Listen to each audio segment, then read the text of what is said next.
Hey, love, welcome back to another episode of Lessons from Behind My Chair. I am your host, Angela B. Fuller, Master Hairstylist turned Certified Transformation Coach.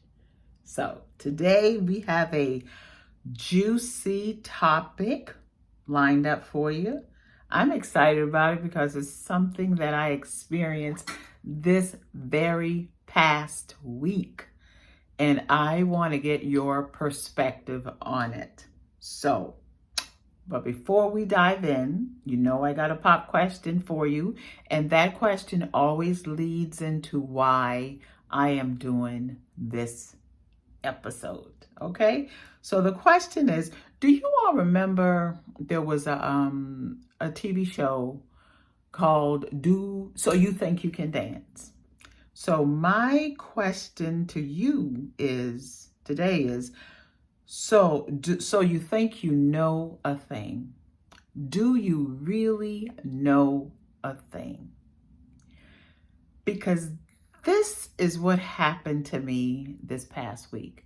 I mentioned early on a previous episode that I had to pivot. I had to pivot out of one salon environment, out of one salon suite into another suite, okay?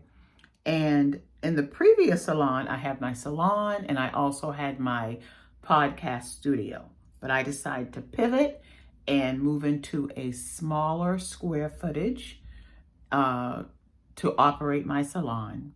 And I moved my podcast studio into my home, the office at my home. And as you can see, I got it all jazzed up. So I do hope you like it, for those of you who are watching on YouTube. And for those of you who are listening, wherever you listen to podcasts, you'll just have to believe me when I tell you it's beautiful. It's me, it's light, it's airish, it's spacious, it's gracious.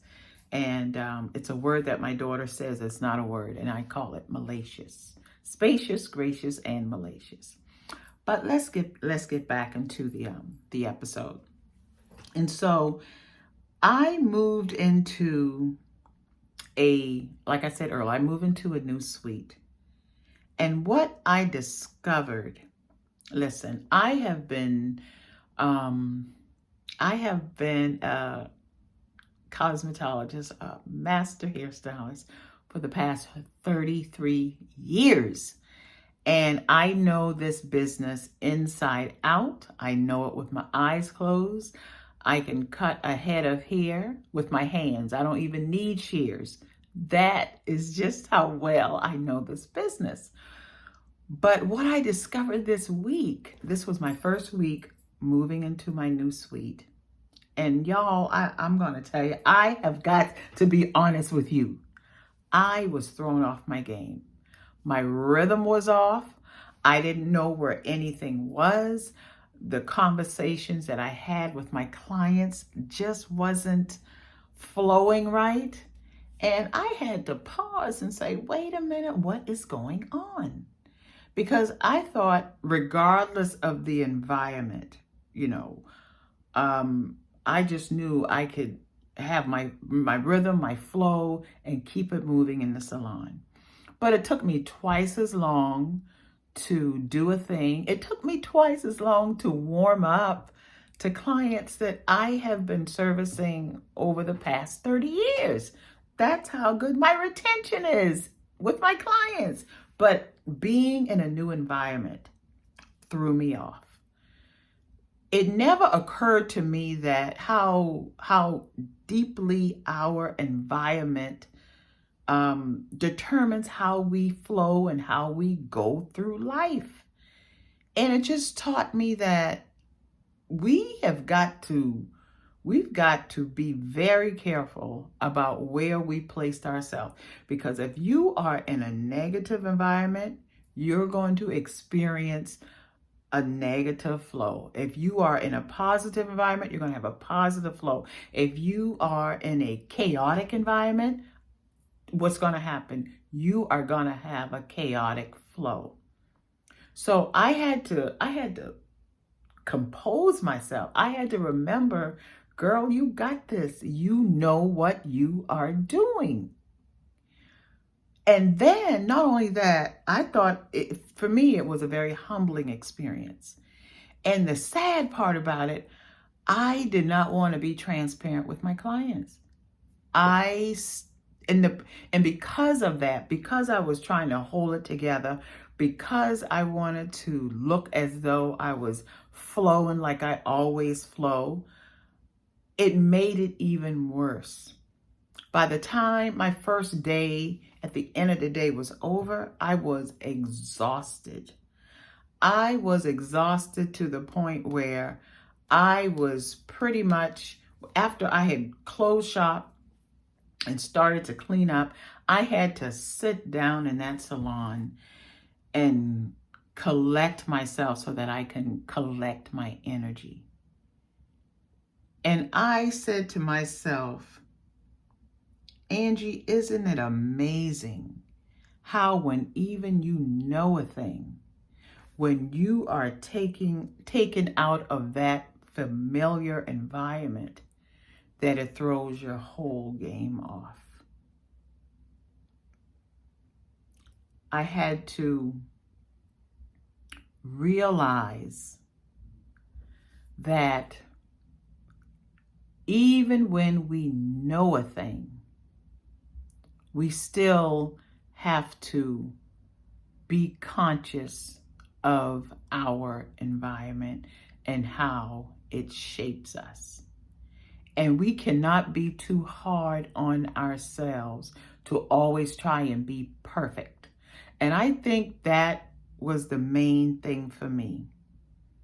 Even though I was feeling some kind of way about being in a different environment, being in a smaller space, I still wanted to portray that I had it all together, that I got this, that I could step into that step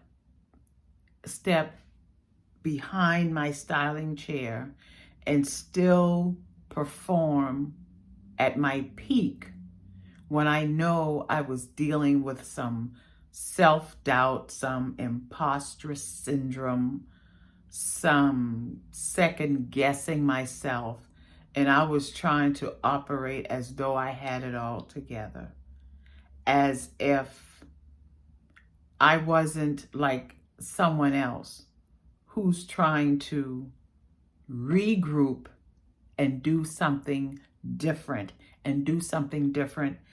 that was better for me, but I wasn't willing to give myself two things: enough credit for making a decision that ultimately was going to make things better, and I wasn't willing to give myself the small amount of time that I needed to adjust. And so I'm coming to you with my experience so that when you find yourself in the position that I am in, that you, first of all, show yourself some grace. Give yourself credit for recognizing that a change had to be made and that you had the courage to make the change, and not only make the change, but make the change in a beautiful, systematic way that was not only going to be better for you, but also be better for those who was going to be in your circle. And so when I stopped and paused and said, girl, it's okay, you got it. The people who you service know your heart, they know your intention, they know how you have delivered for 30 plus years, and they know whether it's an environment that's multi-level versus an environment that is one level, that they are going to get the same service. So the next day when I went to work, I did something different. I was more open with my clients. I let them know that, look, this new environment, my rhythm is off, where my reach is off, My conversation is off. My flow of how I move is off. So I just need y'all to bear with me. Keep lifting me up. Keep sending me positive energy so that we can rise together. And let me tell you, you know what they said to me? They said, Angie, we got you. We had you yesterday, we have you today, and we will have you tomorrow. And so, because I was willing to be transparent, I got the juice and the confidence and the clarity that I needed. And on my third day, I had it. I was flowing. I was hitting it. I was on time. I was offering encouraging words to my people who needed to hear it. I was slamming those haircuts. I was turning out those roller sets. I was silkening that hair for those blowouts. And it was a good day. So the question is, do you think you know a thing? Yes, you do know a thing. Even when your environment has changed, even when you feel like you are a fish out of water, what I want you to do is pause, take a deep breath, remember why you're doing a thing, gather yourself, tell yourself, I got this, and guess what? Go ahead and execute and get the job done. I hope you've gotten something out of this episode. And if you found yourself questioning your abilities, questioning your flow, then I want you to listen to this podcast over and over and over again until you believe in yourself again. And if you know someone who is in this situation, I would love for you to repost this episode and tag me at Angela B. Fuller, because listen, I need that encouragement too.